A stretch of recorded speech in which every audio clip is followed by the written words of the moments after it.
Hello, artists! Today we will show you how the painting studio can be combined with the collage and drawing studio. This is called Stretch and Explore. Artists stretch their imagination and explore new ideas or materials when they create.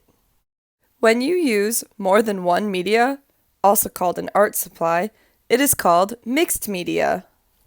Take note that this video was filmed at Creekside. If you are watching this at a different school, your materials might look slightly different, but can still do all the same things. Many artists have combined collage and painting before. This act of reimagining your painting can help transform it into something new and exciting. Artists have used this method to push their ideas to new lengths and explore their idea in new ways.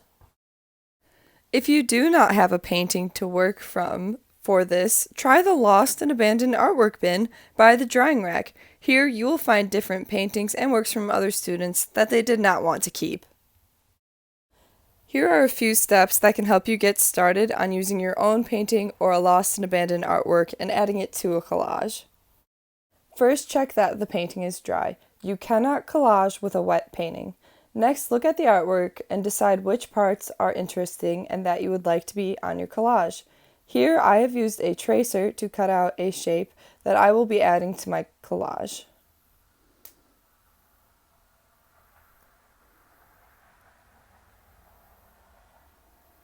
I'm then carefully opening my glue stick and figuring out where on the collage it would look best. But you can also just dive right in and cut out the shape directly from the painting without a tracer.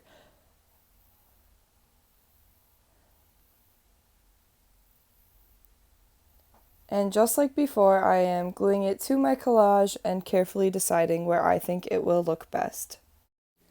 A different way to combine painting and collage is to paint directly onto your collage. First, check that your collage is dry. You cannot paint on top of wet glue. Next, bring your collage carefully to the painting studio and gather your painting supplies. Choose a seat at one of the tables where you will work. What details will you add to your collage with paint? When you are all done, bring your artwork to the drawing rack. You will get this back next class. When drawing and painting combine, a lot of interesting things happen. This portion of the video will showcase a few different techniques for mixing the drawing and painting media. The first technique we would like to show is resist painting. This is a method of painting over drawings done in crayon or oil pastel.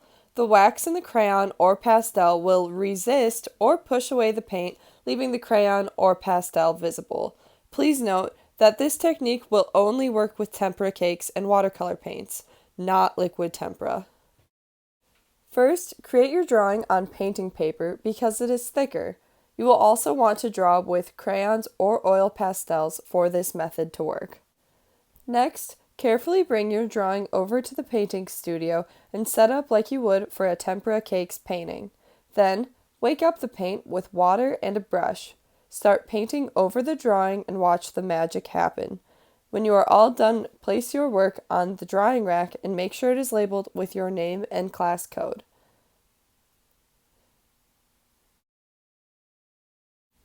One thing you'll notice me doing here is using the crayon marks as a guide for where to place the paint. This can be helpful for just filling in different sections of your drawing. This final technique we would like to show you we are calling blob drawings. Sometimes when we paint, it feels good just to focus on mixing colors and using different paint strokes on our paper to create blobs and splatters and different experiments. But have you ever considered turning these into different things? We can reimagine our experiments with some dark marks to make these blobs into anything. Here's an example I did. As you can see, I had just taken a piece of painting paper and made some blobs on the surface of the paper. I then went back in after the painting was dry and turned these blobs into things from my imagination, like ghosts, pumpkins, and unicorns. Mrs. Cutterly's example is really cool because she experimented with paint over the top of the paper and then went back in after it was dry and found things in it like lily pads, mermaids, and a lighthouse. Be sure to clean up your painting supplies before starting this technique, and be sure that your painting is dry before moving to the drawing studio. Here are some helpful tips for working with mixed media. If you are unsure if you can paint on a piece of paper, go ahead and ask Miss Megan or Mrs. Cutterly. An adult in the room can help you judge if your paper is sturdy enough to handle wet media like paint. Are you not sure where to start? Look at what you have previously done in class and ask yourself if there is anything you can do to make it better. Artists often reflect and make changes and improvements to their artwork.